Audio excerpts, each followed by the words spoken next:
Okay. Hello, अस्सलाम वालेकुम। Hello.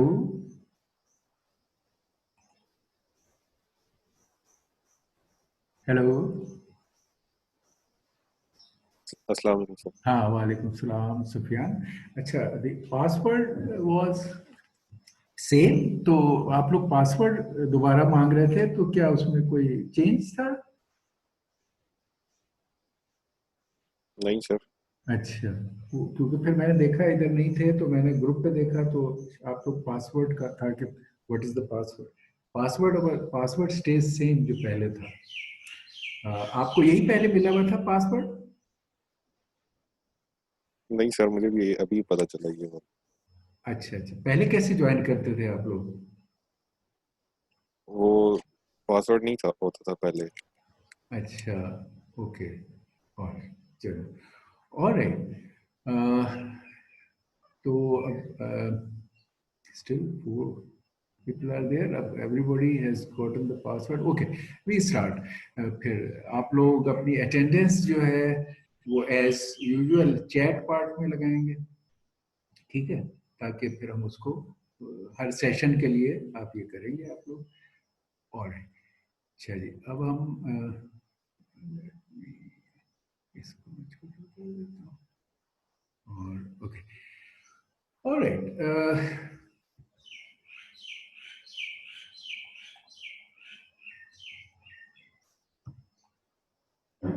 Okay, connecting with what we were doing and then starting with our today's lecture. Before our in our last lecture, we had started programming of a cluster system जिसमें multiple computer nodes late से लैन के जरिए से connected हों, तो हम उसको एक क्लस्टर सिस्टम कहते हैं। तो हमने क्लस्टर सिस्टम की प्रोग्रामिंग को सीखना शुरू किया था, और उसके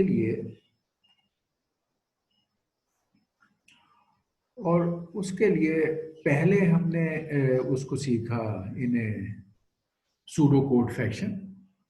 और आज हम उसको सीखेंगे कि हम एमपीआई में कैसे करेंगे। इससे पहले हमने जीपीयू को क्यूडा सी के जरिए, मल्टी कोर सिस्टम्स को ओपन एमपी के जरिए वी हैव कंप्लीटेड।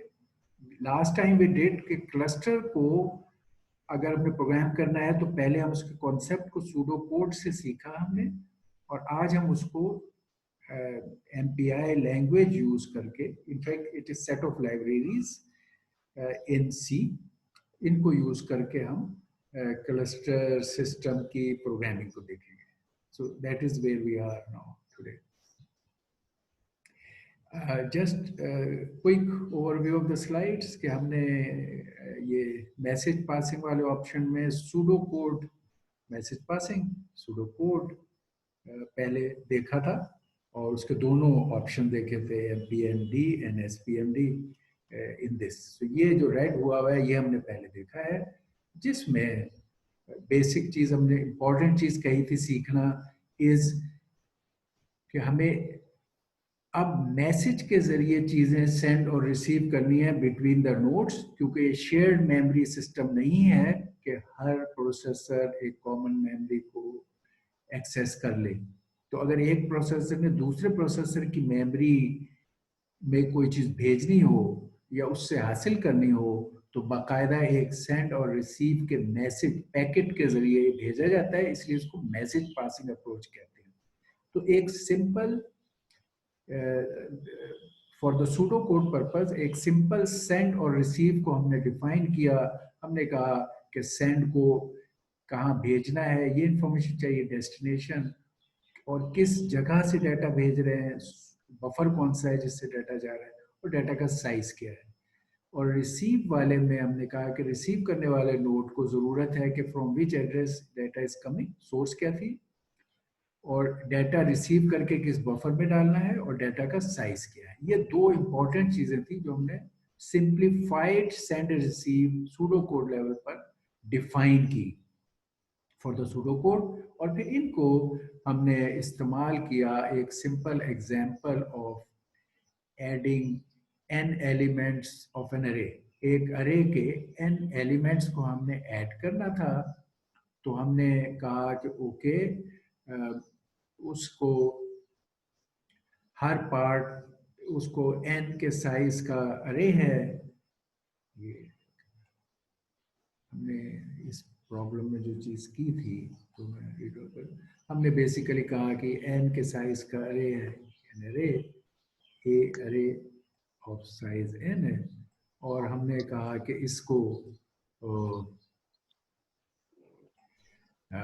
हमने सम करना है थ्रू MPI पैरेलल ऑप्शन। तो इसके हमने पार्टीशन बनाए। अगर ये n एलिमेंट का था और इधर हमारे पास p प्रोसेसर्स थे, यहाँ पे p प्रोसेसर, एक प्रोसेसर एक पार्टीशन को काम करना है, P0 P1 P2 Pn-1 processor हमारे, ये P0 और ये P-1 P प्रोसेसर हैं जिनकी आईडी है। तो हम ये कह रहे हैं कि ये पूरा जो अरे है हमारा, इसके हमने एलिमेंट्स को सम करना था, तो हमने इसके पार्टीशन बनाए। हर पार्टीशन का साइज n बाई पी है। अगर n एलिमेंट्स है और p प्रोसेसर है तो हर पार्टीशन का साइज n बाई पी है। ये हर पार्टीशन का साइज n बाई पी है, और जेनरिकली हर partition j n by P से शुरू होगा, j n बाई पी से, क्योंकि n by P jth partition जो कि pj उसको प्रोसेस करेगा, pj प्रोसेसर j या node j will process a partition we start at jn by p और उसका साइज है n बाई p। ये काम हमें करना था। इसको करने के लिए पहले हमने कहा कि हम MPMD टाइप तरीके से कर रहे हैं कि हम P0 के कोड को अलग देखेंगे, बाकी के कोड को अलग देखेंगे। बेसिकली इसमें मेन बात ये थी कि किसी भी jth पार्टीशन को भेजने का या रिसीव करने का तरीका क्या है। ये send two processor j starting from a jn by p to n size of n by p, ये इसका मेन बात थी। बाकी चीजें सिमिलर थी जो हम पहले जानते हैं। और फिर दूसरे एंड पर ये जो भेजा उसको रिसीव करेगा दूसरा एंड, ये भेजने वाला नोड जो है भी अपने पार्टीशन को सम करेगा, फिर ये उधर से सम्स रिसीव करेगा और उन सम को ग्रैंड सम में बनाएगा। ये हमने सीखा था। दूसरे एंड पर जो हमने पार्टीशन भेजा वो रिसीव करेंगे पार्टीशन को फ्रॉम प्रोसेसर 0 और स्टोर कर लेंगे अपने उसमें, और फिर खुद वो सम करेंगे और अपने लोकल सम को भेज देंगे। ये दूसरे नोड्स का काम था। ये हमने last time in pseudo code level ये चीज पहले MPMD पे की कि P0 का कोड अलग लिखा और नॉन P0 का कोड अलग लिखा। अब उसके बाद हमने कहा कि इसको SPMD करने का तरीका ये है कि वही कोड रहेगा, मगर अब हम कंडीशन लगा देंगे कि इफ प्रोसेसर ID 0 तो उसके हिस्से का कोड डाल दिया, और फिर अगर हमने कहा if processor ID is not 0 तो उसके हिस्से का कोड डाल दिया। कोड वही रहे मगर उनको हमने एक जगह इकट्ठा कर दिया ताकि एक वर्जन हमारे कोड का बने SPMD सूडो कोड। तो ये हमने सूडो कोड लेवल पर adding of elements of an array A of size n को हमने किया था by using P processors in the an approach of कि अगर हमने मैसेज पासिंग वाले तरीके से करना हो तो सूडो कोड इसका क्या बनेगा, ये हमने सीखा है। अब हम आज चाहते हैं कि वो चीज जो हम सीख चुके थे उसको हम अब मैसेज पासिंग प्लेटफॉर्म में प्रोग्राम करें by using MPI based code. Now MPI is a high level language. In fact, it is an addition as a library to our C++ code. As a library, these facilities for message passing are added through the library and we use that. So now we are going to use a language. अब हम code करेंगे language में।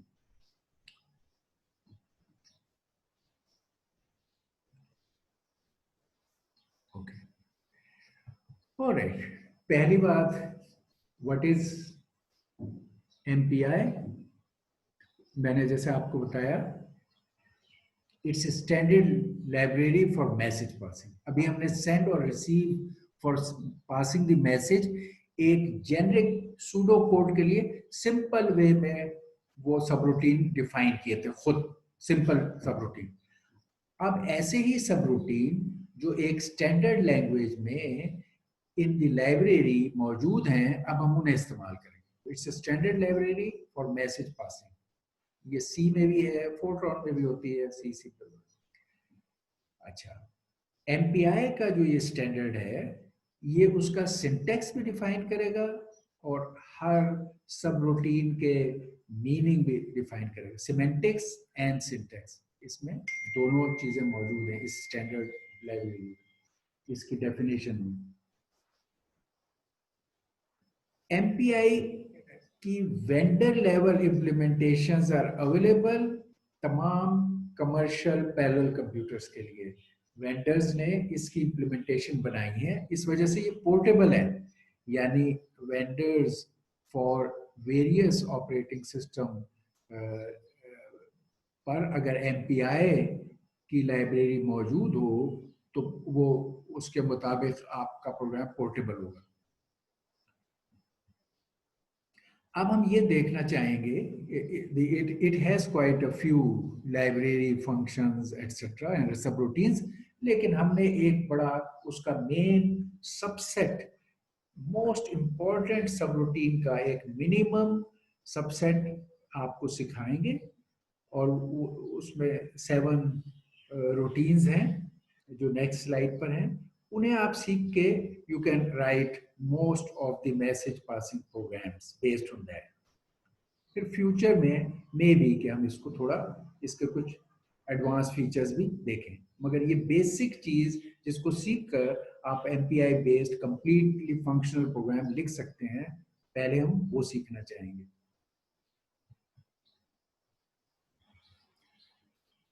Okay, अच्छा, इसको करने से पहले हम एक बात डिफाइन करना चाहते हैं जो अब हमें चाहिए होगी।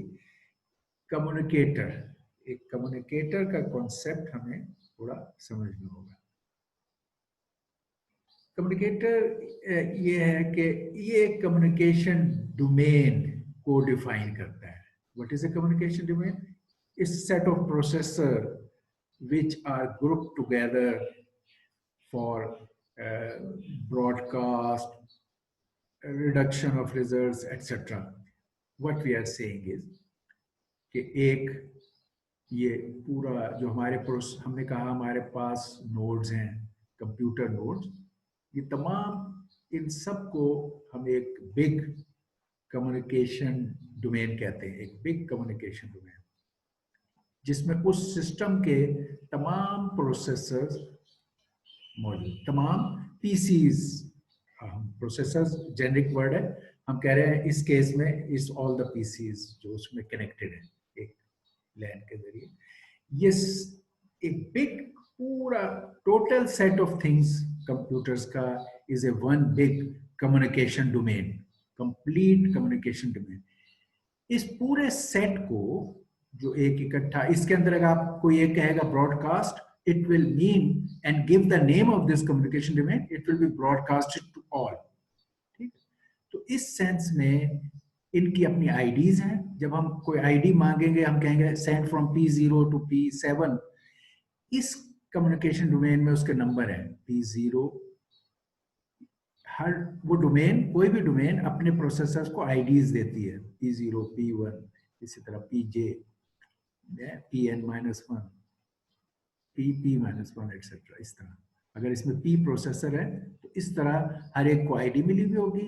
They recognise each other for the purpose of, हम सेंड करेंगे डेटा तो वो उस डोमेन के हिसाब से ही पहचानेंगे, रिसीव करेंगे तो आईडी डोमेन के हिसाब से पहचानेंगे, ब्रॉडकास्ट करेंगे तो इस डोमेन के जो तमाम हैं उनको ब्रॉडकास्ट करेंगे। तो अगर हम इस किसी भी सिस्टम में तमाम प्रोसेसर्स की एक डोमेन बना लें तो उसके लिए एक खास नाम लैंग्वेज ने दे दिया है, MPI communication word, MPI com word, MPI com communication का पूरा बिग डोमेन जिसमें सारे प्रोसेसर शामिल हैं, कॉम और ये अंडरस्कोर और ये वर्ड। किसी भी सिस्टम में अगर हम तमाम प्रोसेसर्स को इकट्ठा करके एक बिग कम्युनिकेशन डोमेन बनाए तो उसका नाम, कीवर्ड उसका है एमपीआई कॉम वर्ड। उसका एक नाम, इस तरह एक कांस्टेंट नेम उसके लिए दिया हुआ है, यहां पर भी ये लिखा हुआ है एमपीआई कॉम वर्ड इस्तेमाल होता है। हाउएवर हमें ये अलाउड है इस लैंग्वेज में कि किसी वक्त अगर आप एक से ज्यादा कम्युनिकेशन डोमेन्स बनाना चाहें तो बना सकते हैं। मसलन आप ये टोटल प्रोसेसर्स को 2 हिस्सों में स्प्लिट कर दें और एक इधर कम्युनिकेशन डोमेन बना दें, उसका नाम रख दें कॉम1। कॉम1 सपोज ये आपका नाम है, जैसे वेरिएबल नाम होता है, और इसका नाम रख दें कॉम2। तो अब यही सारी चीजें इन डोमेन्स में अलग अलग होंगी। इनका नाम एक तो कॉम1 कॉम2 है। फिर जब आप जिस डोमेन का नाम लोगे उस डोमेन के हिसाब से उन प्रोसेसर्स की आईडीज इस्तेमाल होंगी for send, receive and broadcast. इसकी ब्रॉडकास्ट इस डोमेन में होगी, इसकी ब्रॉडकास्ट इस डोमेन में होगी। इसमें आईडीज प्रोसेसर के, इन आधे प्रोसेसर्स के दरमियान नंबर होंगे, इसमें नेक्स्ट आधे के होंगे। तो एक जेनरिक कॉन्सेप्ट है कम्युनिकेशन डोमेन का, जो टोटल के लिए एमपीआई कॉम वर्ड, और फिर उसके अंदर you can make many communication domains if you want. इसमें एमपीआई कॉम वर्ड हम जनरली इस्तेमाल करेंगे कि हम अपने सिस्टम्स में आमतौर पे तमाम प्रोसेसर को इकट्ठा इस्तेमाल करके पैरेलल में प्रॉब्लम को सॉल्व करना चाहेंगे। तो फिर अक्सर आप देखोगे कि ये इस्तेमाल हो रहा है, but these are also allowed, या डिफाइन करते वक्त इनके जिक्र आएगा। अब हम इस रोशनी में देखते हैं कि what are those 7 basic subroutines in this MPI library, message passing interface library, जिसके जरिए से हम कोई भी क्लस्टर बेस्ड सिस्टम का code through the message passing या एमपीआई लिख सकते हैं। वो ये हैं, इनमें ओके चले, इनमें से कुछ मेजर इंपॉर्टेंस है क्या है, कुछ सिंपलर है, स्मॉलर है। मैं अगर इनको ग्रुप कर दूं थोड़ा सा तो ज्यादा बेहतर। ये एक ग्रुप है इनिशियलाइज और फाइनलाइज का, और एक ग्रुप है साइज एंड रैंक का। एक सबसे इंपॉर्टेंट और मेजर चीज है send and receive of message का, और एंड सिंक्रोनाइजेशन। अच्छा, तो ये क्या है, इनके नाम और डिटेल देख लेंगे। MPI init, MPI finalize. इसमें खाली ये है कि ये प्रोग्राम के बिल्कुल शुरू में जब आप एमपीआई का प्रोग्राम स्टार्ट करते हो तो एमपीआई इनिट कहते हो। ये एक एनवायरनमेंट फॉर एमपीआई की initialization through the system. System comes to know you are now going to write a MPI program, और उसके लिए एनवायरनमेंट सेट कर देते हैं। तो एमपीआई इनिशियलाइज है। फिर जब प्रोग्राम खत्म आप कर लेते हैं तो एमपीआई फाइनलाइज करते हैं। इसका मतलब है अब आपका एमपीआई कोड टर्मिनेट। ये इन दो के मेजर काम है। It's just an instruction at the beginning, at the end, and nothing else, no big deal. ये हमारे उस तरह के सब रूटीन हैं जो हम पहले भी ओपनएमपी में भी हमने इस्तेमाल किए हैं, और इससे हम वाकिफ हैं कि अक्सर जब parallel group of set of processors हैं किसी पैरेलल प्रॉब्लम को सॉल्व करने के लिए, जैसे इस केस में हमने कहा कि वी विल हैव डोमेन्स, और उन डोमेन्स के अंदर वो प्रोसेसर्स होंगे, और प्रोसेसर्स की आईडीज होंगी, और प्रोसेसर्स के तादाद होगी। तो किसी भी सिस्टम में टू एक्वायर कि भाई how many processors are there in that domain, कितने प्रोसेसर्स हैं और हर प्रोसेसर की क्या आईडी है, ये हमारी जरूरत होती है। हमने देखा है कि हम एन, हमें पता है कि अरे का साइज n है और हमें जरूरत है कि कितने प्रोसेसर्स है ताकि हम n/p कैलकुलेट कर सके। तो हमें ये p को फाइंड करने की जरूरत है, how many processors are there. ठीक है, और फिर कई दफा जब हम सेंड रिसीव कर रहे थे, सेंड और रिसीव, तो हमें जरूरत पड़ रही थी कि हम प्रोसेसर की आईडी बताएं कि किस प्रोसेसर को भेज रहे हैं, P.J या P0 या P1। तो एक आईडी की जरूरत हमें पड़ रही है सेंड और रिसीव के लिए, और एक हमें टोटल नंबर ऑफ प्रोसेसर्स की जरूरत पड़ रही है। उसके लिए ये इंस्ट्रक्शन है MPI com size. MPI com size में क्या होगा कि कितने टोटल नंबर ऑफ प्रोसेसर्स हैं। MPI कॉम रैंक ये बताएगा कि किसी प्रोसेसर का लेबल या आईडी क्या है। ये दो चीजें हमें इन सब रूटीन से मिल जाती हैं। उसके बाद फिर हमारे पास ये चीज है कि और ये आप जिस किसी का ये नॉइज है प्लीज आप इसको वो कर लें। बिलाल प्लीज, किसका है ये? म्यूट कर लीजिए वो जिस किसी के पास नॉइज जनरेट हो रहा है। ओके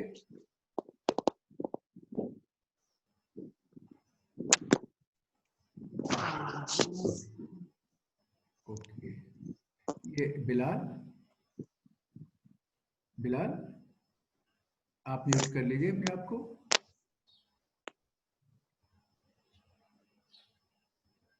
ओके और अच्छा, फिर उसके बाद क्या है, send and receive. To send a message and receive a message, जो अभी हमने सीखा, सबसे इंपॉर्टेंट ये पार्ट है। बिलाल प्लीज म्यूट करो यार अपने आप को। क्या आर यू देयर? चलिए मैं म्यूट कर देता हूँ।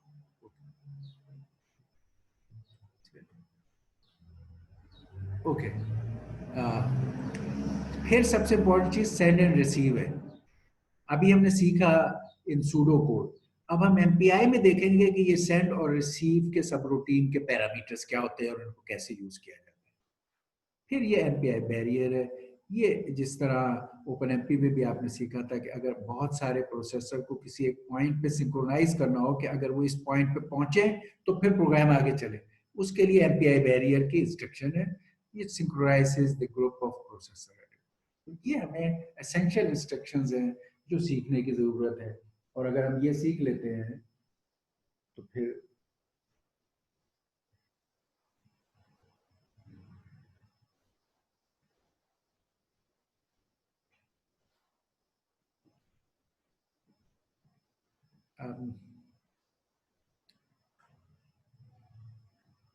somebody can send. Hamad wants to join and he has Hamad, are you there or still not there? Hamad आप हैं? अच्छा सर मैंने मैसेज नहीं किया सर किसी को, मैं पहले से ज्वाइन किया वैसे। अच्छा, तो उसमें मैसेज हाँ जी। आया, please send me the link. अच्छा चले कोई बात, इफ यू आर देयर या नो प्रॉब्लम। अच्छा Yes, ये हमें सीखना है, ठीक है। अच्छा जी, अब हम कहते हो राइट, लेट्स लर्न। अब इसमें जो लाइब्रेरी रूटीन्स हैं जो हमने बताया 7 जरूरी है, अब हम उनकी फॉर्मेट इस स्लाइड में देख रहे हैं। पहले हमने उसके पर्पस देखा कि क्या काम देंगे, अब उसकी फॉर्मेट देख रहे हैं subroutines. Initialize and finalize. Initialize में आप ये जिस तरह मेन के स्टार्ट में सी प्रोग्राम्स में चीजें होती है argc और argv, ये आप मेंशन करके इनिशियलाइज, इसकी एक फिक्स्ड फॉर्मेट है, आप बस ये इंस्ट्रक्शन डाल देंगे, एमपीआई की एनवायरनमेंट इनिशियलाइज हो जाएगी at the beginning. MPI finalize में नथिंग, वो आप पहले मेंशन कर चुके थे, इसलिए खाली ये ब्रैकेट से टर्मिनेट ऑफ एनवायरनमेंट हो जाएगी, सिंपल। अब ये वो था MPI com size, how many total number of processors or nodes are there in that domain, तादाद उनकी कितने प्रोसेसर। तो इसके लिए 2 पैरामीटर्स हैं इसके अंदर, ये 2 पैरामीटर। एक तो ये आप कहेंगे int is the return type, MPI com size, MPI underscore com underscore size। Parameters इसके 2 हैं। एक है उसकी टाइप, ये टाइप लिखी हुई है MPI com, this is the type. Communication domain के लिए जो टाइप है उसका नाम है MPI com, और ये उस कम्युनिकेशन डोमेन का नाम है। जैसे हम कह रहे थे com1 com2, क्योंकि यहाँ जेनरिक लिखा हुआ है तो इस तरह whatever com1 com2 com3 जो भी उसका नाम लिखते हैं।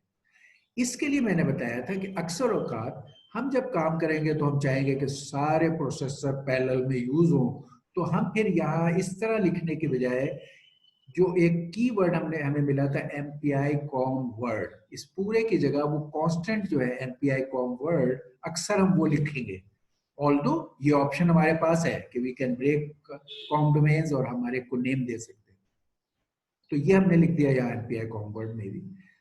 और फिर यहाँ एक वेरिएबल मेंशन किया करते हैं जो ऊपर आप डिक्लेयर कर चुके होंगे कि मेरा ये जो कम्युनिकेशन का जो साइज है इस वेरिएबल साइज में है, दिस इज योर वेरिएबल, इसका नाम आप कुछ भी रख सकते हैं, आप इसका नाम रखते हैं n नंबर ऑफ प्रोसेसर्स, ठीक। तो फिर उस वेरिएबल में जब ये सब रूटीन रन करेंगे तो टोटल नंबर ऑफ प्रोसेसर उसमें आ जाएंगे। तो here is kind of p आपको मिल जाएगा, आपके सिस्टम में जो नंबर प्रोसेसर p है, जो आप n/p करते हो डिवाइड करने के लिए, उसका p आपको यहाँ मिल जाएगा। अच्छा, दूसरा है ये MPI com rank, int is return type जिसमें एरर रिटर्न होती है, और ये अंडरस्कोर्स है। इसमें भी पहला हिस्सा वही है कि कम्युनिकेशन डोमेन, जिसकी बात हमने कर ली। हमेशा आप कम्युनिकेशन डोमेन अब मेंशन करोगे किसी भी इंस्ट्रक्शन में कि मैं किस कम्युनिकेशन डोमेन में काम कर रहा हूँ, ये this will always be there.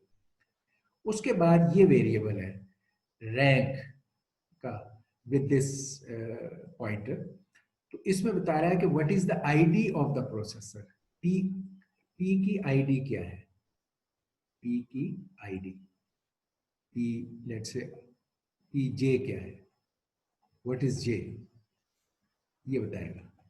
उस प्रोसेस जो भी इस सबरूटीन को कॉल करेगा उसकी आईडी रिटर्न हो जाएगी रैंक में, ये भी काम हो गया।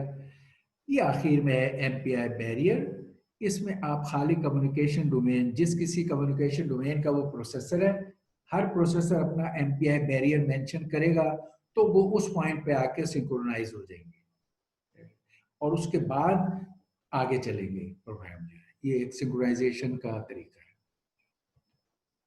ओके, और अब हम इस बेसिक चीजों को लेके एक सिंपल सा प्रोग्राम लिखते हैं, अवर फर्स्ट MPI प्रोग्राम, जिसको यहाँ पर हमने वो इंक्लूड कर दिया हेडर में MPI की लाइब्रेरी को mpi.h कर दिया। ये हमारा, हम मेन में ये प्रोग्राम लिख रहे हैं, ये मेन है। Each processor prints it ID and total number of processes in its communication domain।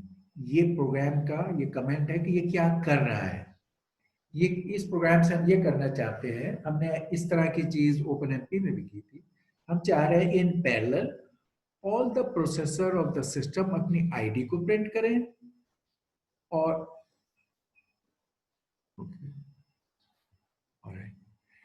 अपनी ID को प्रिंट करें और फिर बताएं कि टोटल नंबर ऑफ प्रोसेसर्स में से मेरी ID जो है वो ये है।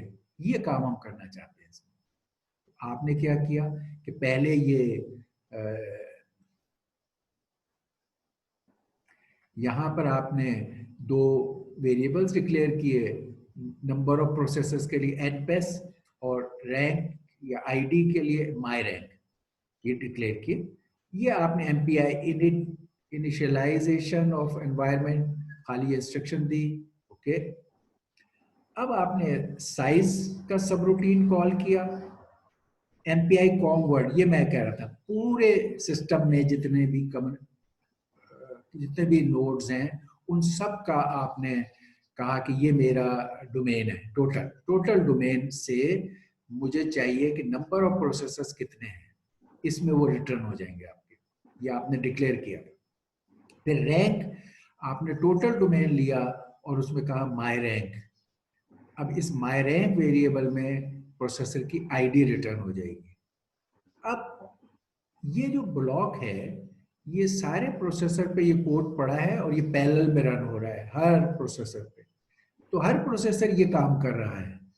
फिर printf करेगा हर processor hello from process out of this from process, और यहाँ myRank आप पहले में प्रिंट कर रहे हैं कि फ्रॉम प्रोसेस ID, यहाँ प्रोसेस की ID प्रिंट हो जाएगी आउट ऑफ यहाँ टोटल नंबर ऑफ प्रोसेसर जो थे वो प्रिंट हो जाएगी एनपीएस। तो हर प्रोसेसर एक लाइन प्रिंट करेगा hello from that processor and says I am one out of those so many, यह एक प्रिंट आपको मिल जाएगा। और फिर ये एमपीआई फाइनलाइज से ये सब रूटीन क्लोज हो जाएगा, खत्म हो जाएगा, एनवायरनमेंट इसकी रीसेट हो जाएगी। तो this is a one simple program जिसमें हमने 2 सब रूटीन इस्तेमाल किए हैं और प्रिंट आउटपुट का सिलसिला बताया है एंड लाइब्रेरी इंक्लूड की है और एक सिंपल प्रोग्राम से देखा है। Okay, any question so for आप लोगों? सर मैंने नोट किया सर, इसमें सी वाले ज़्यादा कमांड यूज हो रहे हैं सर। जैसा मैंने आपको बताया कि it is a library in C++ environment. C++ की एनवायरनमेंट में एक लाइब्रेरी MPI की ऐड की गई है। उस लाइब्रेरी में कुछ एडिशनल चीजें सब रूटीन मौजूद हैं जो आपको मैसेज पासिंग के लिए जरूरत पड़ेंगे। They are the only additional thing. जैसे आप लाइब्रेरी यूज करते हो तो उस लाइब्रेरी में खास फंक्शनैलिटी की चीजें जो आपके पास C++ में मौजूद नहीं थी उन्हें वो प्रोवाइड करती है लाइब्रेरी। बाकी आप कोड अपना C और C++ में लिखते हो, ठीक है। अच्छा, अब नहीं सर, उसका प्रिंट एफ है ना। ओके, आप सी आउट से कर सकते हो, प्रिंट एफ से कर सकते हो। ये जो कॉमन चीजें हैं जैसे मैंने आपको बताया C और C++, पहले भी हमने कई दफा डिस्कस किया है। C और C++ में C is a subset of C++. C, everything which C gives, C++ provides that. Okay. अच्छा, अब उसके अंदर ये है C++ का मेजर फोकस और लर्निंग है ऑब्जेक्ट ओरिएंटेड पार्ट के लिए, कि अगर आप क्लासेस और ऑब्जेक्ट्स को से प्रॉब्लम को जहां सॉल्व करना है वहां you have to use C++ to make classes and object. वो प्रोविजन C में नहीं है। तो C++ क्या हुआ, it is a superset, it has the basic instructions जो C में है, उसके ऊपर उसने क्लास और ऑब्जेक्ट्स को ऐड किया है।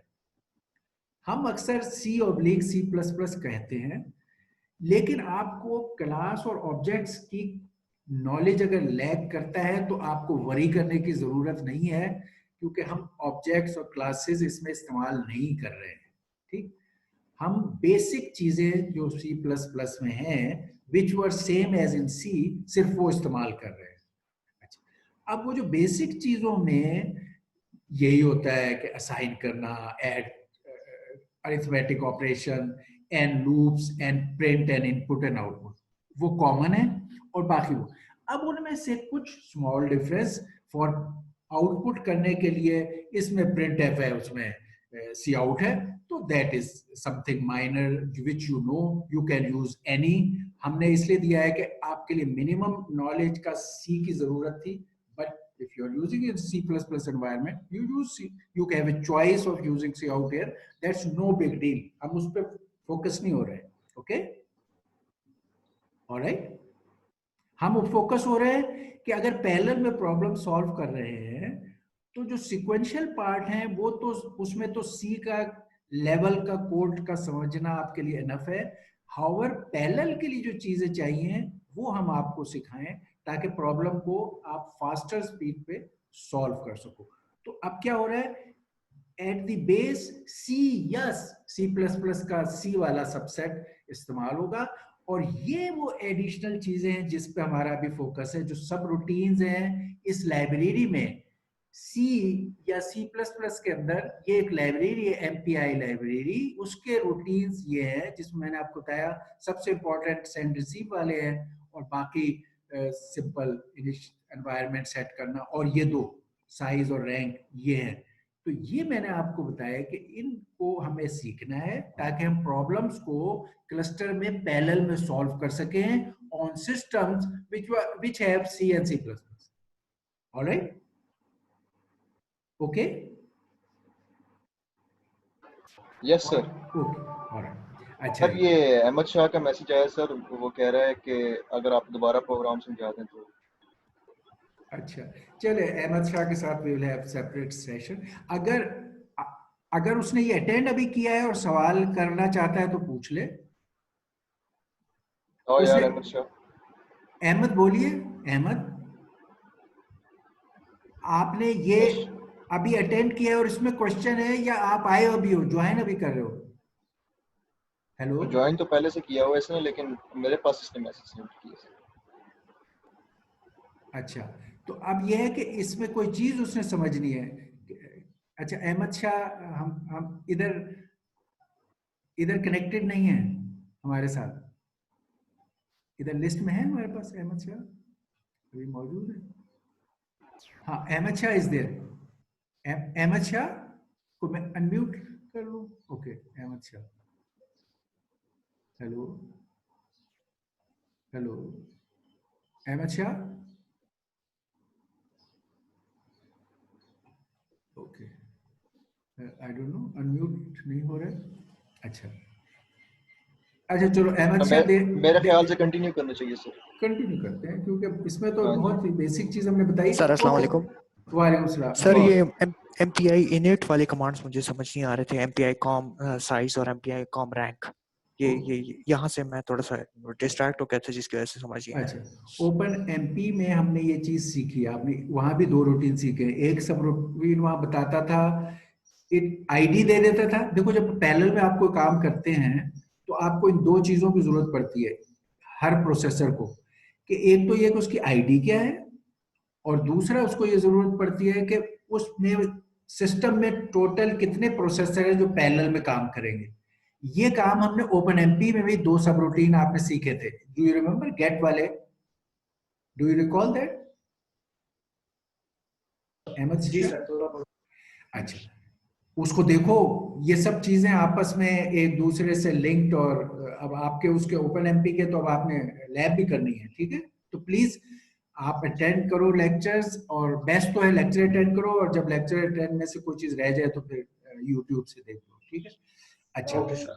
अच्छा, नहीं ये तो हो गया ना ओपन एमपी का। यहाँ पर वही दो चीजें कि हर प्रोसेसर को अपनी आईडी की जरूरत है, और आपको पता करना है कि टोटल कितने प्रोसेसर, उसकी ये कमांड है। साइज में टोटल नंबर ऑफ प्रोसेसर्स, आपको जब ये सब रूटीन आप कॉल करोगे तो इस पूरे सिस्टम में, एमपीआई कॉन्वर्ट का मतलब है पूरा सिस्टम, इस पूरे सिस्टम में जितने प्रोसेसर्स की तादाद है वो इस वेरिएबल में आपको मिल जाएगी। ये वेरिएबल आपने डिक्लेयर किया था, जब ये सब रूटीन कॉल किया उसमें वो वेरिएबल डाला, तो इस जगह आपको total number of processors in the system का आपको रिप्लाई मिल जाएगा। Suppose it is a 16 node system, तो एनपीएस की वैल्यू 16 हो जाएगी। Now you can use this value for making partition. जैसे मैंने बताया पार्टीशन आपको बनाना होता है अगर आपके पास अरे में n एलिमेंट्स हैं और उनको p प्रोसेसर में आप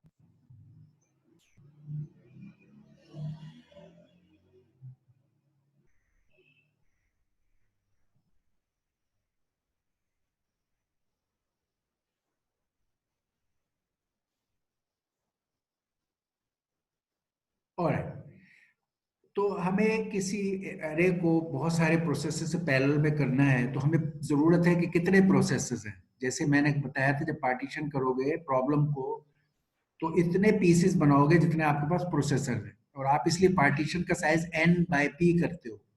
तो इसलिए वो p एक्वायर करने के लिए ये इंस्ट्रक्शन है, ये आ गई। अब हर प्रोसेसर की अपनी क्या आईडी है वो मालूम करने के लिए ये इंस्ट्रक्शन है, और इसमें इस वेरिएबल में आपको ये मिल जाएगा कि इस प्रोसेसर की आईडी क्या है।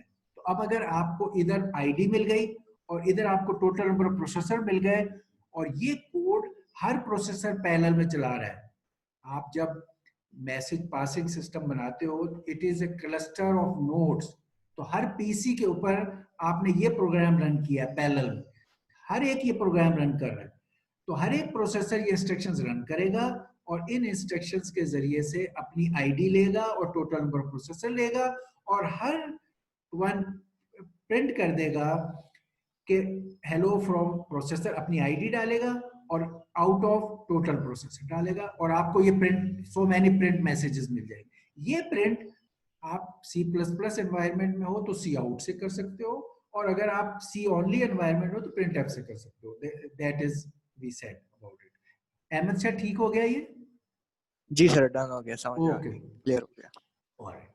अच्छा, अब हम आगे इसके चलते हैं। हम कह रहे थे जब भी कोई प्रोग्राम, जी जी,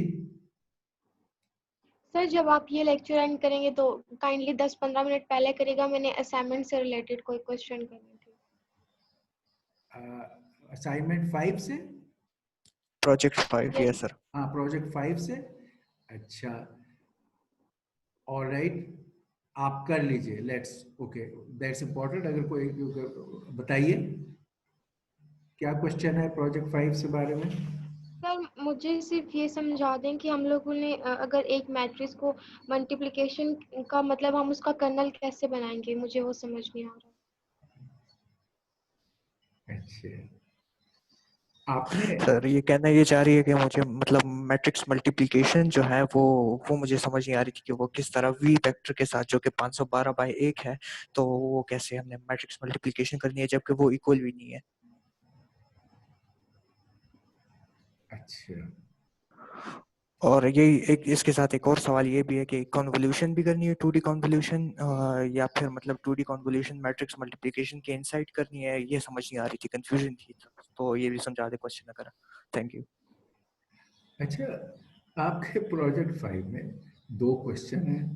एक इंडिपेंडेंट क्वेश्चन है 2D convolution, it's a separate question जो आपने अभी एग्जाम में भी की है, 1D और 2D convolution.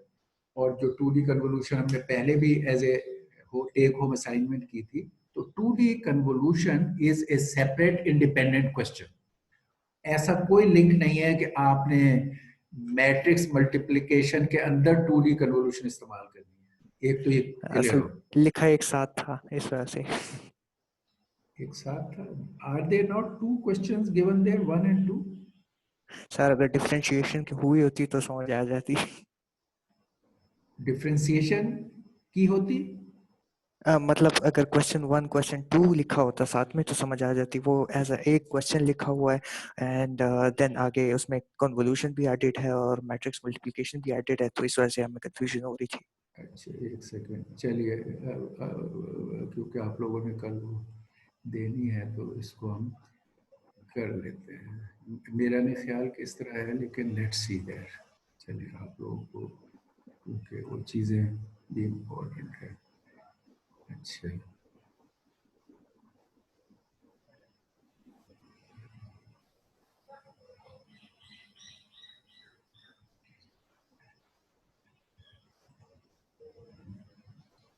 Okay, let's see.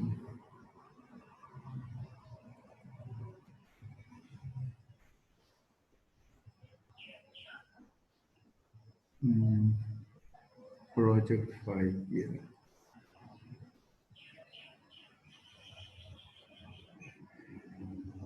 Okay, all right, can you see, all of you, this slide? Hello? Yes sir. अच्छा, यस सर। Yes sir. अच्छा, अब ये देखो, ये कौन, आप अहमद शाह? ये 2 अलग अलग सवाल है, एक ए और एक बी। सर ये दूसरे लोग बता सकेंगे, क्लासरूम में इस तरह फ्लोटेड नहीं है। ये मेरा तो ये एज सच लेक्चर ही गूगल क्लासरूम में, ये as such this lecture is there. आप अगर गूगल क्लासरूम में जाओ तो दिस एग्जैक्टली, मैं तो यही लेक्चर उस पर अपलोड करता हूँ। और मैंने देखा भी है, क्योंकि मैंने फिर वो उन्हें बताना था लैब वालों को, तो मैंने इसको खोला है वहां और देखा है कि यही लेक्चर इसी तरह वहां भी अपलोडेड है।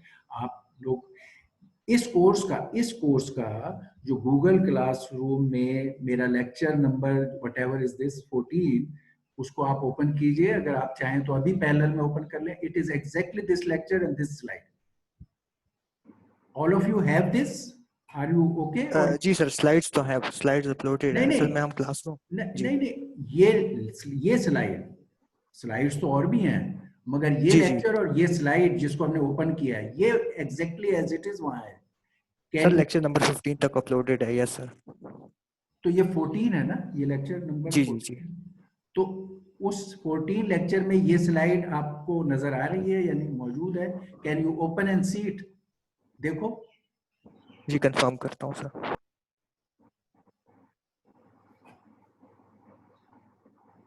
यस सर, वहाँ पे मौजूद है सर। तो फिर अब बताओ इसमें क्या क्या मसाइल हैं आप लोगों को। एक सर ये जी जी जी सर हम लोगों ने ये जो हमारे पास पार्ट बी है, हम लोगों ने इसका मतलब हम लोग इसका कर्नल कैसे बनाएंगे, समझ ही नहीं आ रही कुछ, अच्छा, अगर आप समझा दें तो। आपने लेक्चर्स ये अटेंड किए हुए हैं? Yes sir. अच्छा अच्छा, चलो फिर ये करो कि आप अपना ये लेकर आओ और फिर हम आज लैब में मजीद उसको और will spend more time on it, ठीक है। बट प्लीज मेक श्योर कि आपने एक नजर लेक्चर्स को देखा हुआ है। आई सर विल लास्ट टाइम आपने दिया हुआ था तो ये असाइनमेंट कि आपने फ्राइडे को जमा करवानी है, ये तो कर चुके थे ना। जी, मगर ये खाली जमा करवानी थी हमने। हाँ, मगर because of the exam weeks coming, अब इसकी जी डेट नेक्स्ट ट्यूसडे पर अब आप ये जमा कराएंगे।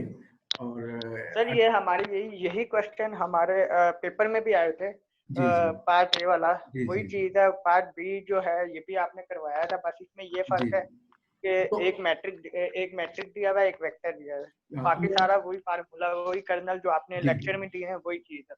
एब्सोल्युटली। तो आप लोग इसको ट्राई करके अपनी बेस्ट एफर्ट करके आए, लेक्चर्स को देखकर आए। आई विल अगेन क्वेश्चन, कौन who was asking this question? Sir, me and Sophia sir मैं and all the students who are So, silent. Okay, so Sophia we will again discuss. आप पहले lectures को देख के और बेशक अगर YouTube पे भी फर्दर देखना हो, लेकिन आप इन लेक्चर्स को पढ़ के स्लाइड से और उसकी पूरी डिटेल को देखकर अपनी एफर्ट कर कर और फिर आओ उसमें। और आई विल रिपीट, आपकी जो भी डिफिकल्टीज होंगी I will solve them there. You always have a choice. हम तमाम लैब्स में चॉइस देते हैं कि शुरू में आप अपनी डिफिकल्टी बताओ, हम उसको सॉल्व करें, आप फिर उसको अटेम्प्ट करो और फिर सबमिट कर दो, और you lose no marks for that, ठीक है। तो वी विल डू जी दैट, मगर आप पढ़ के जरूर पहले आओ, ठीक है। ओके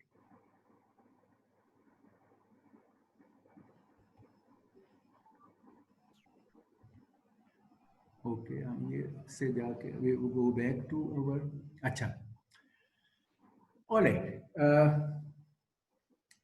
हमने हम ये कर रहे थे इसका प्रोग्राम एमपीआई का, तो हमने सिंपल प्रोग्राम देखा। अब हम थोड़ा ज्यादा मेन प्रोग्राम लिखना चाहते हैं, जो हम पीछे एडिंग ऑफ अरे, एलिमेंट्स ऑफ अरे इन पैरेलल, ये करना चाहते हैं। तो थोड़ी सी हम एडिशनल चीजें रिवाइज कर लें। एक तो डेटा टाइप्स हर लैंग्वेज में इस्तेमाल होते हैं। इसके बारे में ये है कि अक्सर जो सी के टाइप्स या C++ के टाइप्स वो ये सपोर्ट करता है, ठीक है। यानी अगर आप सी की कोई भी डेटा टाइप इस्तेमाल करेंगे जो यहाँ लिस्टेड है, MPI library will accept it and honour it. However, इसने उनके इक्विवेलेंट विद एमपीआई वर्ड भी वही वाले डेटा टाइप्स खुद भी डिफाइन किए हुए हैं। इस नाम से भी आप डेटा टाइप्स इस्तेमाल कर सकते हो अगर अपने प्रोग्राम की पोर्टेबिलिटी रखना चाहते हो। पोर्टेबिलिटी का मतलब यह है कि अगर आप किसी एनवायरनमेंट में जिसमें सिर्फ एमपीआई एनवायरनमेंट है किसी और सिस्टम पे, तो पोर्टेबल रहेगा। अगर ये आपने एमपीआई यूज किया हुआ है, तो अगर सी एनवायरनमेंट ना भी हो तो एमपीआई लेवल पर भी वो प्रोग्राम पोर्टेबल होगा। तो इसलिए उन्होंने दोनों को फिर डिफाइन कर दिया। इसमें एडिशनल चीज एमपीआई बाइट और एमपीआई पैक्ट की एडिशनल है। बाइट जो है वो जैसे होता है कि 8 बिट वर्ड के कॉरस्पॉन्डिंग वो बाइट का डेटा टाइप डिफाइन किया है। और पैक्ट में जैसे एक अरे में डेटा डिस्पर्स्ड होता है, उसको स्मॉलर साइज में जितने भी एलिमेंट्स है पैक करके रिप्रेजेंट करने के लिए एमपीआई पैक्ट। तो basically data types are supported, most of them जो सी में है। अब हमें सबसे इंपॉर्टेंट पार्ट जो एडिशनल सीखने का है वो यही है खाली कि सेंड एंड रिसीव। हमने सूडो कोड लेवल पर सेंड और रिसीव को पहले समझा, क्योंकि ये मेन पार्ट है मैसेज पासिंग के प्रोग्राम में लिखने का। तो हमने देखा कि अगर पैकेट को भेजना है तो ये मोस्ट इंपॉर्टेंट 3 चीजें हैं जो बताना पड़ती हैं कि किस प्रोसेस को भेजना है, किस जगह बफर का स्टार्ट क्या है जहां से भेजोगे, और डेटा का साइज क्या है। इसी तरह रिसीव में किस प्रोसेसर से रिसीव करना है, किस बफर में रिसीव करना है, और डेटा का साइज क्या है। ये इंपॉर्टेंट चीजें थी जो हमने सीखी पहले। कॉन्सेप्ट वाइज और प्रोग्राम लिखा।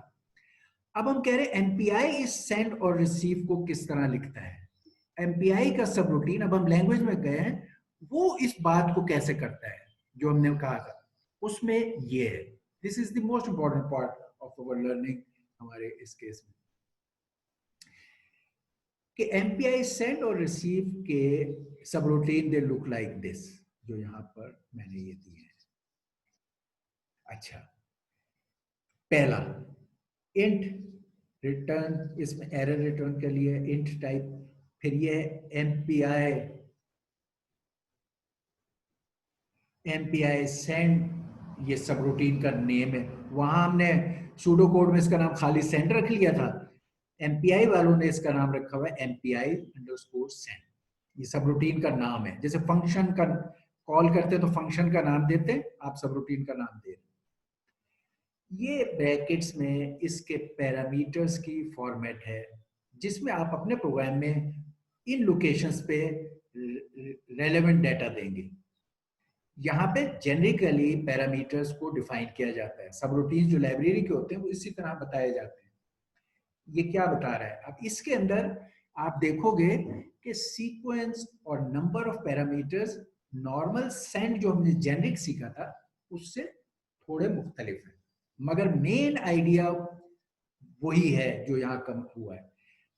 पहली बात यह कि हमने जो पहले सीखा था कि सेंड करने के लिए 3 चीजें चाहिए। एक ये कि किस प्रोसेसर को भेजना है, वो चीज यहाँ इधर है, not in the first position, वो इस जगह है, इस लोकेशन पे है, 1 2 3 4th लोकेशन। किस प्रोसेसर को भेजना है ये लिखा हुआ है, डेस्टिनेशन का एड्रेस, जिस प्रोसेसर को डेटा पैकेट सेंड करना है।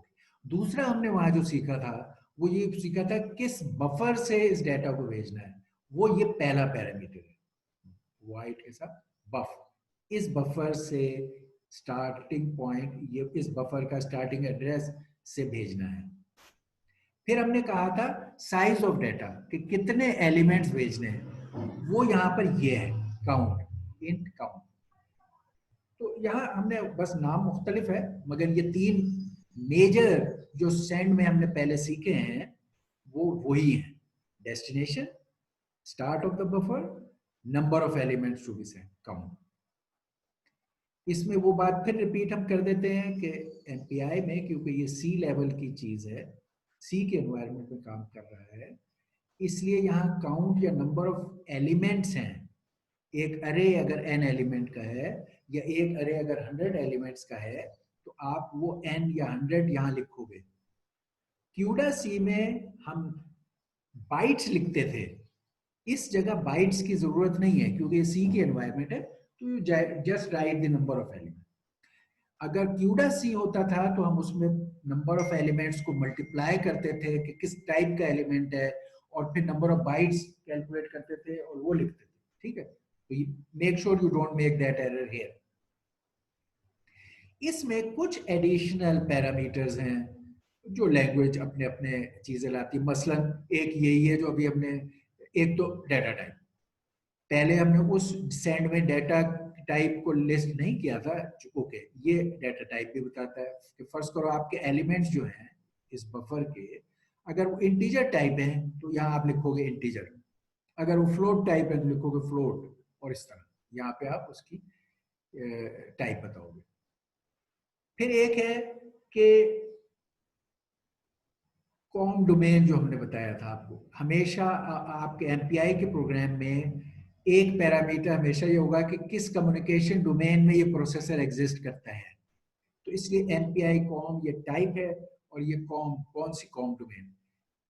जैसा मैंने आपको बताया कि अक्सर औकात हम इसमें तमाम प्रोसेसर को पैरेलल में यूज करना चाहते हैं, अक्सर हम यहाँ MPI_com_word, MPI com word जो कीवर्ड है वो इस्तेमाल करेंगे। इसका मतलब है all the processor in the system are to be used. एक ये छोटा सा एक और चीज है यहाँ पर, ये पैरामीटर टैग। टैग ये बताता है कि भाई इस प्रोसेसर से दूसरे प्रोसेसर पे जो मैसेजेस जा रहे हैं उसमें मैसेज की आईडी, पहला मैसेज, दूसरा मैसेज, तीसरा मैसेज 1, मैसेज 2, तो जो एक बिटवीन द टू एंड्स अगर ज्यादा मैसेजेस जाएं तो उन मैसेजेस को आइडेंटिफाई करने के लिए हम ये टैग इस्तेमाल करें। ओके, अगर हम ये पैकेट सेंड करने के लिए ये काम कर रहे हैं तो यही सारी चीजें पैकेट रिसीव करने के लिए भी इसी तरह है। It's very similar. हमारा जो नॉर्मल रिसीव था सूडो कोड में वही चीजें यहाँ है। नंबर एक, किस we are receiving from which processor? Please जिसके पास ये नॉइज है काइंडली म्यूट करो अपने आप को। Okay, thank you. अच्छा जी, तो रिसीव करने के लिए हम कहें कि किस प्रोसेसर से रिसीव करना है, ये सोर्स का आईडी बताएंगे किस प्रोसेसर से रिसीव करना है। फिर ये बताएंगे किस बफर में रिसीव करना है, ये वो है। फिर हम कहेंगे कितने एलिमेंट्स रिसीव करने हैं, ये भी वही है। और ये चीज भी वही है कि डाटा टाइप क्या है, ऊपर जिस तरह था। फिर ये है कि कॉम डोमेन क्या है, ये भी ऊपर हमने डिस्कस कर लिया। फिर ये है कि मैसेज का टैग क्या है, ये भी हमने ऊपर डिस्कस कर लिया। एक एडिशनल चीज इसमें है, एमपीआई स्टेटस टाइप है, और ये वेरिएबल हमने, ये आपका वेरिएबल है, आपने इसके लिए वर्ड स्टेटस यूज किया। तो एक स्टेटस, जब ये कम्युनिकेशन हुई है, आपने कोई चीज रिसीव की है, तो उस रिसीव्ड के बारे में आप इस वेरिएबल में और स्ट्रक्चर में कुछ इंफॉर्मेशन प्रिजर्व करना चाहते हैं, ताकि मे बी कि आप उसको फ्यूचर में यूज कर सको कि जब मुझे ये मैसेज मिला था तो इसका सपोज साइज क्या था एक्सेट्रा। तो ये स्टेटस में सेव हो जाती है चीजें। यानी स्टेटस का डिटेल अगर हम देखना चाहें तो ये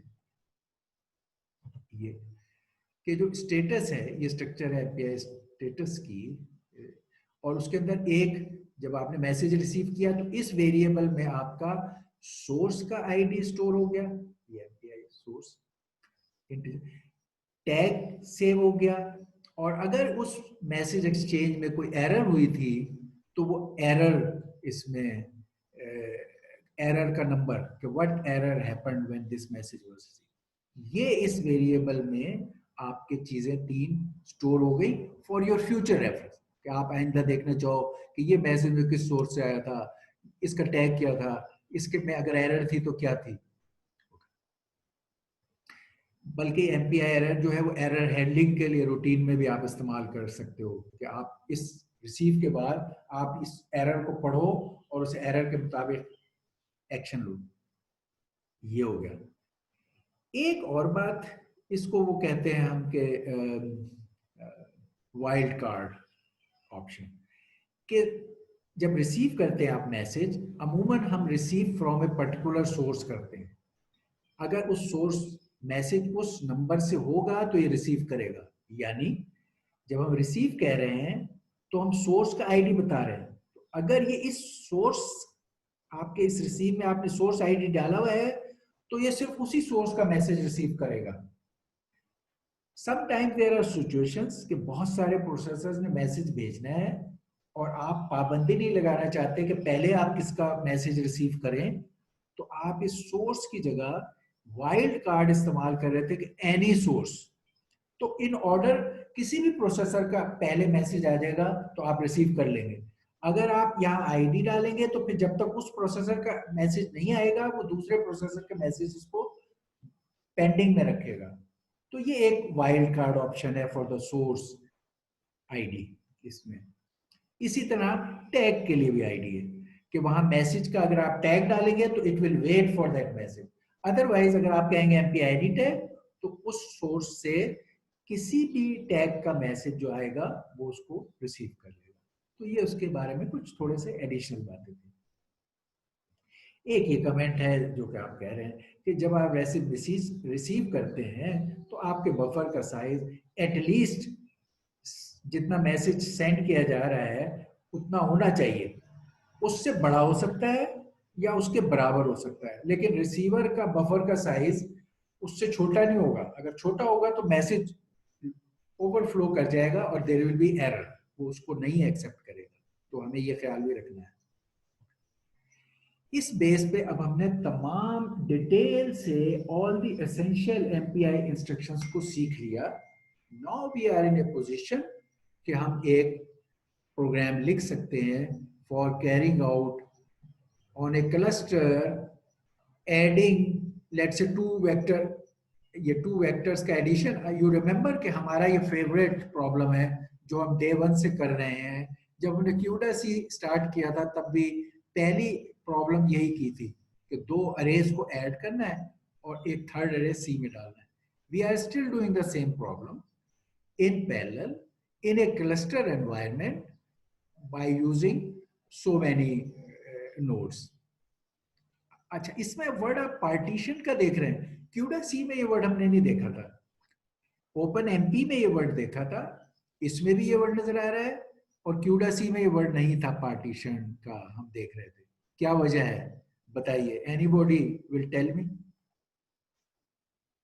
कि वेक्टर, दो वेक्टर्स को ऐड करने में क्यूडासी के केस में हमने वर्ड पार्टीशन नहीं किया, और इस केस में वर्ड पार्टीशन ओपन एमपी में भी यूज किया है और यहां भी कर रहे हैं। इसकी क्या वजह है? ख्याल है सर क्यूडासी में एटॉमिक प्लस हो रहा था, इस वजह से। ओके, नहीं, अच्छा, एटॉमिक प्लस तो वो था कि जब आपने एक ही अरे के एलिमेंट्स को जब किसी एक कॉमन वेरिएबल में ऐड कर रहे थे तो आपको म्यूचुअल एक्सक्लूजन की जरूरत आ गई थी, इसलिए वो एटॉमिक इंस्ट्रक्शन थी। वो एक अलग इशू है, वो लॉक अनलॉक, उसका ओपन एमपी में लॉक अनलॉक है और क्यूडासी में भी लॉक अनलॉक के अलावा एटॉमिक ऐड है, वो एक अलग इशू है। आप डू यू गेट मी? और एक प्रोसेसर पे काम नहीं हो रहा, इसमें मल्टी प्रोसेसर। करेक्ट। अच्छा, चलो अभी हम कहते हैं ओके, ये यही बात है, मगर थोड़ा सा और, थोड़ी सी और एलोबरेशन। अभी हम कहते हैं वो एटॉमिक ऐड एक अलग बात थी, हम बात कर रहे हैं, देखो, अच्छा पहले चलो हम उसको क्लियर कर लें, एटॉमिक ऐड को भी।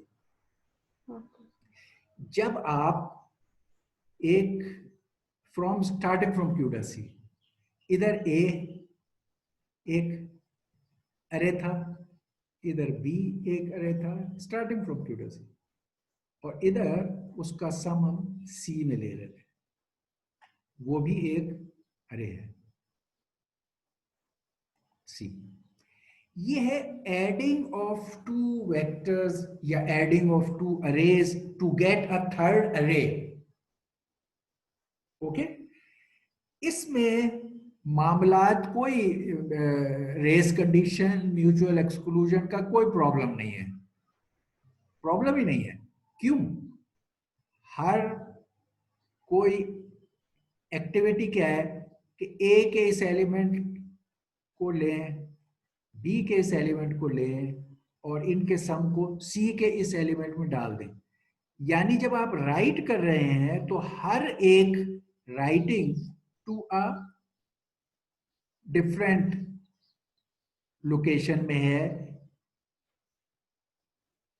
इन सी। अगर आप एक ही थ्रेड, लेट से पहले खाली हम अभी डिस्टिंग्विश कर रहे हैं कि अगर क्यूडासी में हर प्रोसेसर ये पैरेलल में काम कर रहा था तो और सी में डाल रहा था, तो अभी तो कोई मसला क्लैश का है ही नहीं। हर थ्रेड क्यूडासी में, हर थ्रेड अपने एलिमेंट्स को पिक कर रहा है और यहां डाल रहा है। एक नई लोकेशन, अपनी अलग लोकेशन है, कोई क्लैश ऑफ कॉमन प्लेस नहीं है।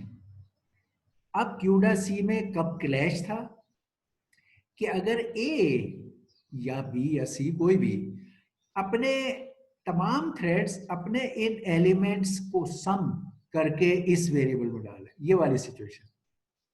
It's not adding the arrays to make a sum array, it is adding the elements of this array into this variable sum. There is one variable sum. ये sum array का array नहीं है, it's one variable. अब इस thread ने भी इसको add करना है, इसमें इस थ्रेड ने भी इसी में ऐड करना है, इस थ्रेड ने भी इसमें ऐड करना है। अब ये क्लैश हो गया कि ये सारे एक ही वेरिएबल को मॉडिफाई कर रहे हैं। अब रेस कंडीशन आएगी, इस रेस कंडीशन के लिए हम ओपन एमपी में लॉक अनलॉक इस्तेमाल करते हैं और क्यूडासी में हम एटॉमिक ऐड, एटॉमिक और lock unlock is same thing, ठीक है, एटॉमिक या लॉकर लॉकर। ठीक हो गया? ये बात समझ आ गई कि ये एटॉमिक की सिचुएशन है कि कोई एक अरे के एलिमेंट्स एक कॉमन वेरिएबल में डाल रहे हैं, अब क्लैश है, एटॉमिक इंस्ट्रक्शन की जरूरत पड़ेगी। अगर ए के Yes, sir. एलिमेंट्स बी के साथ एक सेपरेट लोकेशन ऑफ सी में जा रहे हैं, अब ये सी अलग अलग है, हर एक थ्रेड एक अलग लोकेशन पे लिख रहा है, कोई क्लैश नहीं है। ओके, इसके लिए एटॉमिक की जरूरत नहीं है। Alright, okay, Okay, sir. अच्छा। Yes sir. अब पार्टीशन पर आ जाते हैं। पार्टीशन का मसला क्या है? पार्टीशन का मसला ये है कि जब हम ये वाला काम क्यूडा सी में कर रहे थे तो हमें हर एलिमेंट पर एक थ्रेड मैप करने के लिए मौजूद था। इतने थ्रेड थे कि आपने कहा मैं हर थ्रेड से एक एलिमेंट का काम लूंगा एडिशन का। तो इसमें भी एक्चुअली पार्टीशन हुआ, मगर एलिमेंट लेवल तक पार्टीशन हो गया। हर partition is just one element, क्योंकि मैपिंग के लिए आपके पास प्रोसेसर बहुत से थे।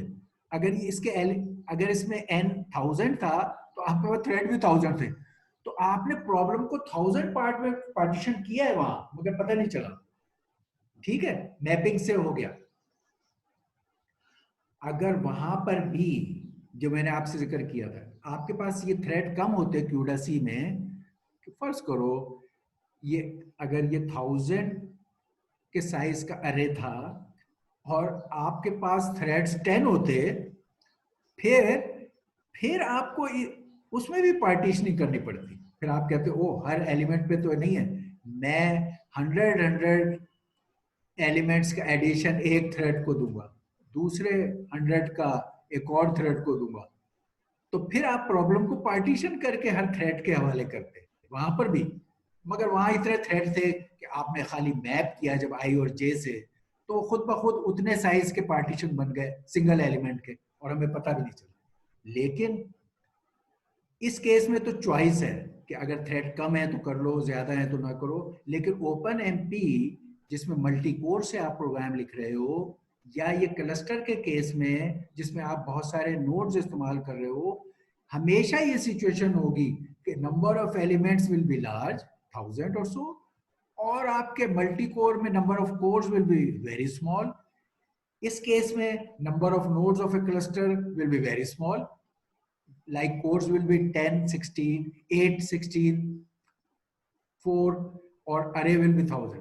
इसलिए हमने वहां भी प्रॉब्लम को इस तरह पार्टीशन करके सॉल्व किया ओपन एमपी में।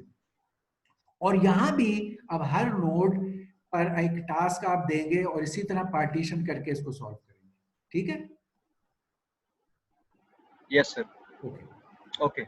अब ये हम कोड लिख रहे हैं पार्टीशन करके, और हर पार्टीशन जो है, ये जो हर पीस है, अब वो क्या रहा है, एक पीसी को एक पार्टीशन दे दिया, अब उसे कहा तुम अपना लोकल सम सीक्वेंशियली खुद बनाओ, तुम्हारे पास बहुत सारे एलिमेंट्स हैं, तुम अपना सम बनाओ। दूसरे को भी एक पार्टीशन दे दिया, उसको कहा तुम अपना लोकल सम खुद बनाओ। तो हर प्रोसेसर अपने पार्टीशन का लोकल सम सीक्वेंशियली बनाएगा,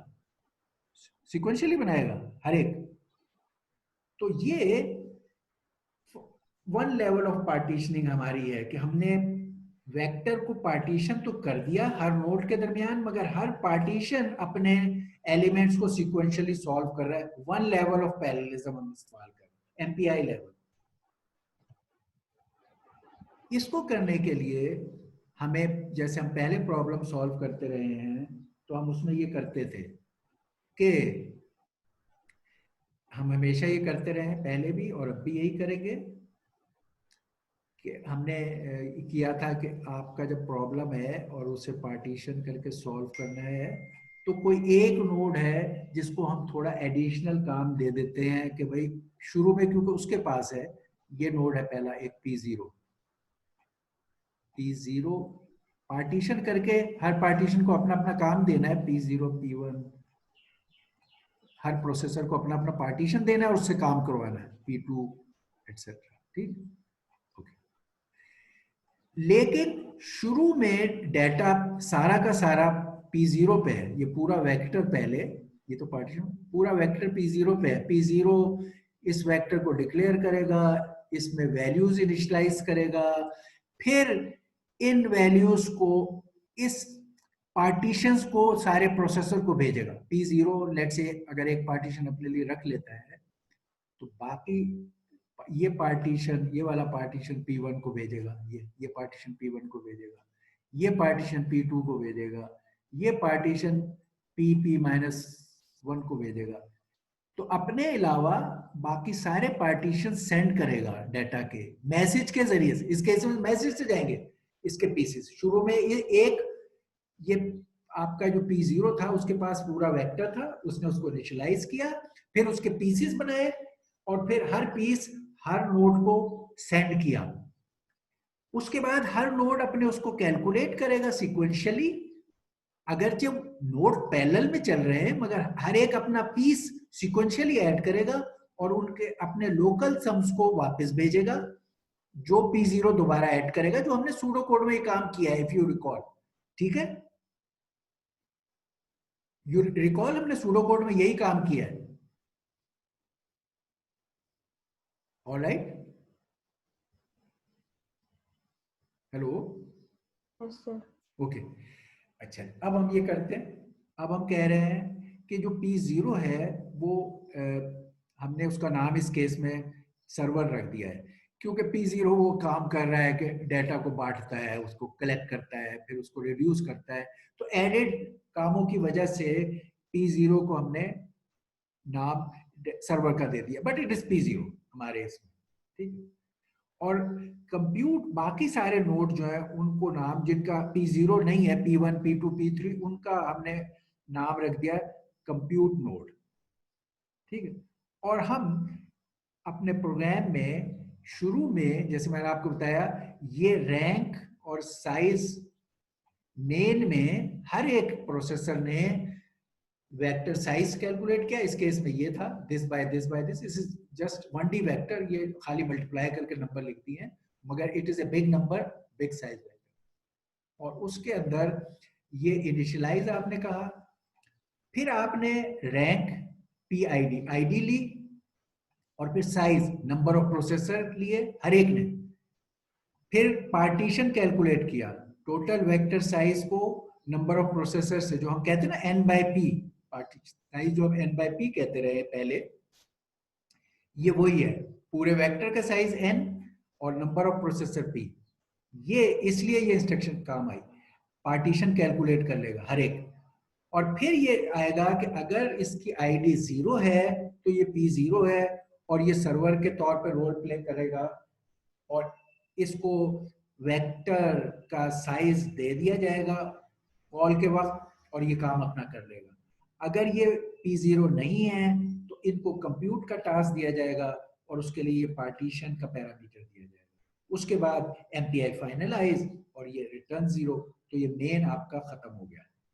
अब हमारे कोड रह गए कि सर्वर ने क्या करना है, यानी P0 ने क्या करना है और बाकी नोड्स ने क्या करना है। वो कोड ये है कि जो सर्वर का नोड है हमारा, ये सर्वर प्रोसेसर, जिसको हम कह रहे हैं P0 का नाम हमने सर्वर रख दिया है इस केस में, तो A, B, C ये 3 वेक्टर्स यहाँ डिक्लेयर किए हैं, ये NP को डिक्लेयर किया है इसने, ये पैरामीटर में वेक्टर साइज है जो इसको मिलेगा, 3 वेक्टर्स ये डिक्लेयर करेगा और फिर उनको इनिशियलाइज वगैरह करेगा ताकि डिस्ट्रीब्यूट कर सके। तो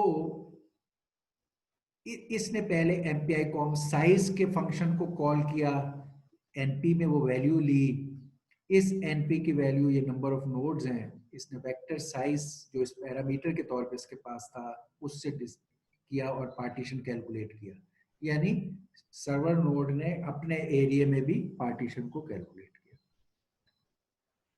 उसके बाद इसने इसको इनिशियलाइज किया, यहाँ ये इसको इनिशियलाइज कर रहा है,